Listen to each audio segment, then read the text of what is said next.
Je m'interroge ce jour sur la question de l'abandon du projet de mise en service des voies navigables par le ministère des Transports, projet pensé, conçu en 2012, réhabilité en 2017, tombé définitivement aux oubliettes. Le Cameroun dispose d'un réseau hydrographique dense qui a d'importantes potentialités, notamment pour la navigabilité et le transport fluvial. Le pays partage d'importants bassins hydrographiques avec d'autres pays, particulièrement le Congo, à travers la Sanga et l'Angoko, le Niger, à travers la Benue, le Tchad, à travers le Logon. Il dispose également de plusieurs voies d'eau qui prennent naissance sur le territoire camerounais et débouchent dans l'Atlantique. Sanga, le Nion et le Vouri. On dénombre plusieurs lacs. Lac d'eau, Maga, lac Tchad, où il existe une activité de transport peu organisée. Ce pays possède de nombreux fleuves et lacs où il est possible de promouvoir le transport. Quelques rivières ou parties des rivières sont navigables de façon permanente ou saisonnière. Malgré les rares initiatives privées qui visent à développer le secteur du transport fluvial dans ce pays, force est de constater que cette activité est presque inexistante dans les documents de planification et de stratégie. Comment comprendre qu'on néglige un secteur aussi important que le transport fluvial, qui doit en principe occuper une place importante au Cameroun où la quasi-totalité des fleuves sont navigables? Savez-vous que le trafic fluvial, observé tout au long des fleuves navigables camerounais, implique des unités artisanales de type pirogue motorisées ou à propulsion manuelle, c'est-à-dire des pagaies, réalisant souvent des liaisons locales? Savez-vous par exemple qu'à partir du port, de la zone du portuaire, là où les gens vont souvent manger le poisson, derrière le grand hôtel de l'époque, le Méridien, vous pouvez prendre une pirogue motorisée et dans les 10 minutes, vous retrouvez à Boya. Gérez ce que vous avez à faire à Boya et rentrer dans les 15 minutes sans avoir besoin de prendre l'axe routier.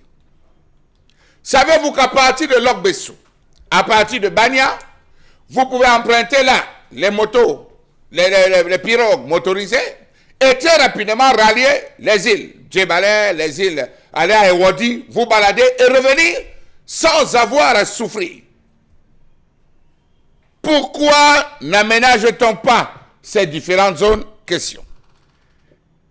Il faut dire que des liaisons au sein d'une circonscription administrative sur des distances de moins de 5 km peuvent être aménagées et jusqu'à une centaine de kilomètres, comme le révèle cette étude du sous-directeur des transports maritimes fluviaux et lacustres au ministère des Transports.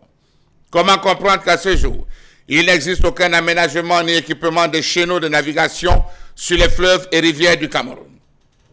À partir du Vouri, c'est-à-dire Bonabéry, vous pouvez prendre aisément, vous vous retrouvez à Bonanjo, vous finissez de travailler à Bonanjo, vous faites un tour par village, vous revenez là, vous reprenez la même voie navigable, vous faites les contours et vous rentrez le soir sans souffrir de quelconque embouteillage. En fin 2012, il avait été prévu par le gouvernement camerounais qu'on allait mettre à profit de nombreux cours d'eau dont il dispose pour densifier son offre en moyens de transport. En 2017, le Cameroun a décidé de mettre à profit les nombreux cours d'eau dont il dispose pour densifier son offre en moyens de transport. Les résultats de l'étude d'élaboration du schéma directeur d'aménagement et d'exploitation des voies navigables ont été présentés le 22 juin 2017 à Yaoundé par l'Autorité nationale portuaire, APN. 8 cours d'eau navigables avaient été sélectionnés dans un premier temps comme schéma directeur des voies navigables, à savoir le fleuve Vouri sur le tronçon Yabassi-Douala pour un linéaire de 67 km. Le fleuve Nyon sur le tronçon Abomban-Mbalmayo avec 215 km. La Sanaga sur le tronçon Edea, Océan Atlantique, soit environ 60 km.